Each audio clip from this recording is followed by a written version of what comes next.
자, 분쟁조정위원회 설치는 잘한 건 맞아요. 저도 이걸 되게 원했어요. 그러니까 주택은 있거든요. 현재 주택분쟁조정위원회는 있어요. 상가가 없었어요. 근데 이제 이번에 만든다 이거예요. 사실 이게 없으니까 법원으로 막 소송으로 가고요. 아니면 뭐 재소전 화해 신청해가지고 막 또 법원에서 또 약간 약식으로 하는 것도 있고 뭐 이런 식으로 막 서로 막 몰고 법원으로 갔어야 됐거든요.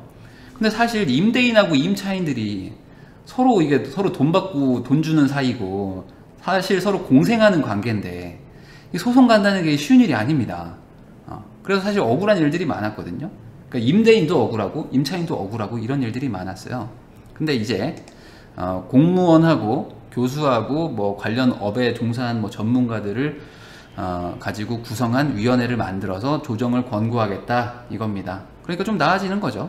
물론 이거에 불복하면 소송으로 갑니다. 이게 어떤 뭐 확정적인 뭐 그런 건 아니에요. 저는 이거에 이 조정에 저는 불복하는데요. 그러면 끝이에요. 끝이지만 그래도 한번 이용해 볼 만은 하죠. 왜냐면 우리 둘이 싸우는 거하고 누가 하나 심판이 붙어가지고 우리 둘을 서로 이렇게 화해시키는 거는 좀 다르니까. 이거는 10월 16일 기준으로 6개월 이후에 출범한다고 법에 적혀 있어요. 아무래도 준비하는 시간이 걸리니까. 그러니까 내년 봄부터는 이게 운영이 될 겁니다. 그럼 이제 가장 궁금해하는 게 이거죠. 기존 임차인은 어떻게 되는 겁니까?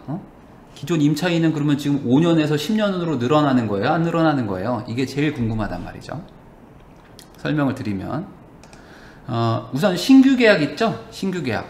이제 새로 처음으로 창업하는데요. 이런 사람들은 이제 오늘 이후로는 모두 적용됩니다. 그러니까 저 내일 창업하는데요. 저 내일 계약하는데요. 이런 사람들 있죠. 계약 기준이니까 계약서 쓰는 날로부터 10년 다 모두 적용됩니다. 그럼 이제 문제는 기존 임차인이죠. 기존 임차인들이 애매하잖아요. 지금 5년째 있는 사람들이 막 애매하단 말이죠. 자, 우선 법 개정이라는 거는 소급 적용이 안 돼요. 이게 핵심입니다.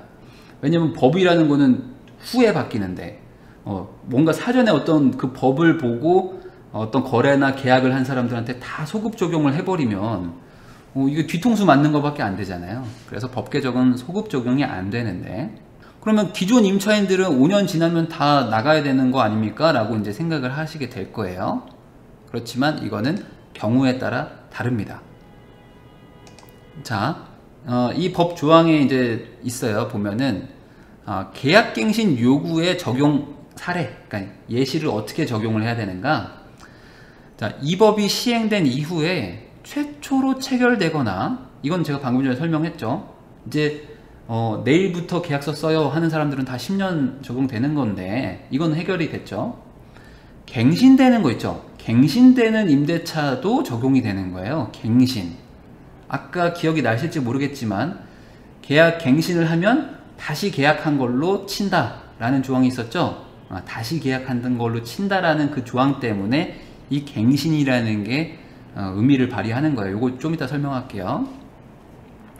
자, 그 다음에 권리금의 회수기회를 아까 강화한다고 그랬죠. 그래서 6개월로 늘려줬죠. 6개월. 이거는 지금 있는 것도 적용한다 이거예요. 어렵지 않죠? 그래서 권리금 관련된 법은 다 지금 적용하는 거고요. 지금 임차인이나 새로 임차인이나 다 6개월 전부터 알아볼 수 있게 해주는 거예요. 근데 이제 계약갱신 요구권이 문제인 거죠. 여기가 지금 애매하잖아요. 갱신이라는 게 있으니까. 현재 5년 내인 사람, 그러니까 내가 창업한 지 5년이 안 된 사람들, 그래서 나는 아직 한 번 더 계약갱신을 할 수 있는 사람들 있죠.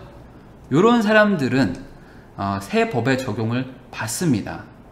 제가 알아보니까 이게 맞더라고요. 자, 아직 나는 5년이 꽉 안 찼어요. 그래서 뭐 3년, 4년 차밖에 안 됐어. 그래서 이제 계약 기간이 조금 있으면 끝나지만 난 다시 또 재계약할 건데, 왜냐면 난 어차피 5년까지는 보호를 받으니까. 이런 사람들이라면 재계약을 하겠죠.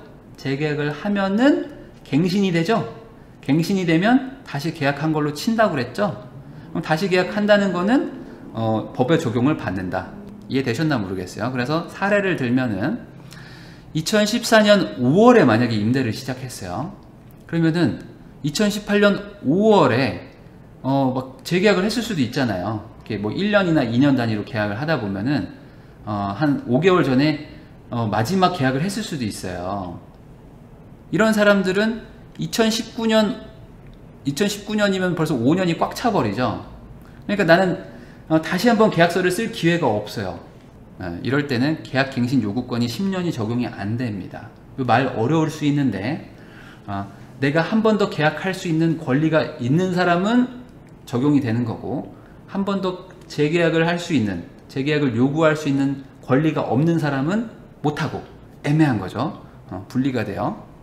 그럼 반대로 14년 11월에 임대를 시작했어요. 그러면은 19년도가 5년째니까 지금 다음 달에 재계약을 한번 할 거 아닙니까? 만약에 재계약을 할 사람이 있다면 이 사람은 10월 16일 이후에 재계약을 하는 거니까, 이 사람이 재계약을 하는 순간 나는 한 5년 더, 그러니까 한 10년째까지 쭉 있을 수 있는 거죠. 아시겠죠? 그래서 기존 임차인의 적용 여부의 결론을 내면은 현재 기준으로 한 번 더 재계약을 요구할 수 있는 권리가 있는가 없는가, 요걸로 따진다. 그래서 이미 5년째까지 어떤 계약 기간을 잡아 놓은 사람이라면 임차인이 더 이상 늘릴 수는 없는 것이고, 아니면 어떤 사람들은 이미 처음 창업한 지 한 7년 8년이 된 사람도 있어요. 그리고 난 이미 과거에 벌써 5년이 다 끝난 사람들, 이런 사람들은 당연히 안 되는 거고, 당연히 안 되는 거고. 그러니까 재계약을 당당하게 요구할 수 있는 권리가 아직 살아있는 사람, 말이 어려운데 이게 최선입니다. 사실 이거는 기존의 그 계약은 그냥 5년에 끝내야 되는 게 맞거든요. 근데 이거를 어떻게든 임차인 편을 들어주는 게 법의 취지이기 때문에 이렇게 하는 거예요. 그러니까 너무한다고 생각하면은 또 너무한데, 임차인들 입장에서는 야, 나 다행히 5년하고 쫓겨나는 게 아니라 이제 10년을 할 수도 있겠네 라고 생각할 수도 있으니까 뭐 서로 입장은 다른 거죠. 그러면 이제 제일 궁금한 게 또 요거 아닙니까? 임대인한테는 악재입니까? 이게 또 궁금하시죠? 악재는 맞습니다. 악재인 거는 맞는데 답을 찾을 것입니다. 임대인들은 꼭 답을 찾아내죠. 악재는 악재이나 피해갈 수 있는 구멍이 없는 것은 아니니까 답을 찾겠죠. 조만간 월세 무진장 비싸지겠네요. 네, 제가 얘기하고 싶은 말이 그거예요. 자, 그러면 임대인들은 어떻게 대응을 할 것인가?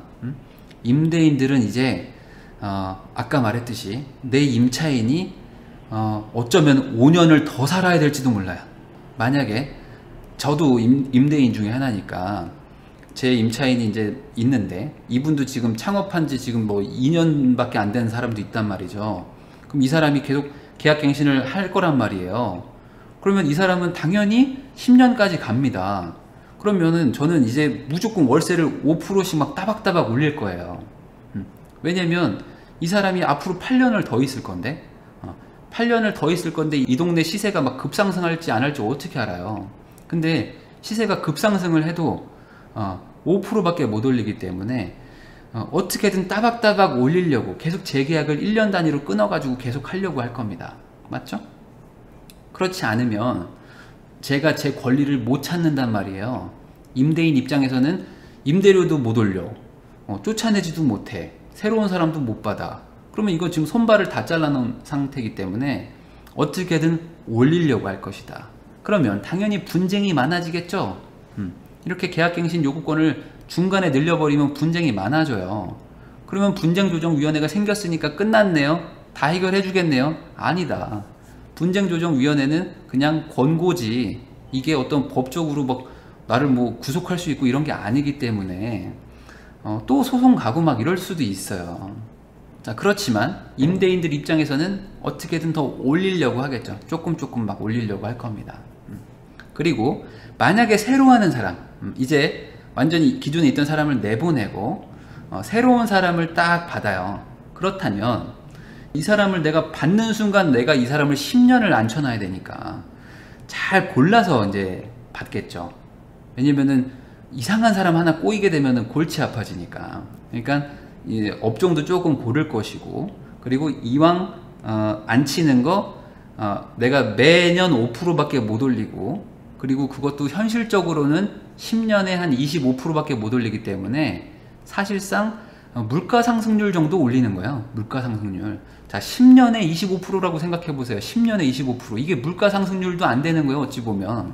그래서 새로 들어오는 임대인한테는 어떻게든 월세를 세게 받으려고 할 겁니다. 세게. 자, 근데 이게 임대인 나 혼자의 생각인가? 아니겠죠. 이제 새로 계약하는 사람들은, 그러니까 새로 계약하는 임대인들은 다 똑같은 마음을 먹어요.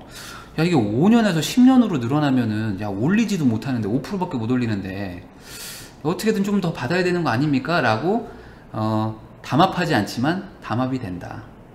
사실상 담합이 되겠죠. 같은 마음이니까. 그런데, 동네마다 다르겠죠. 어떤 동네는 서로 막 들어오려고 임차인들이 막 난리치는 동네가 있을 거 아닙니까? 그런 동네가 있다면, 당연히 이제 배짱 튕기기를 막 할 것이고, 상가들이. 그리고, 우리 동네는 막 한산해. 막 공실이 많아. 이런 데들은 뭐 어쩔 수 없이 그냥 가는 거고요. 아시겠죠?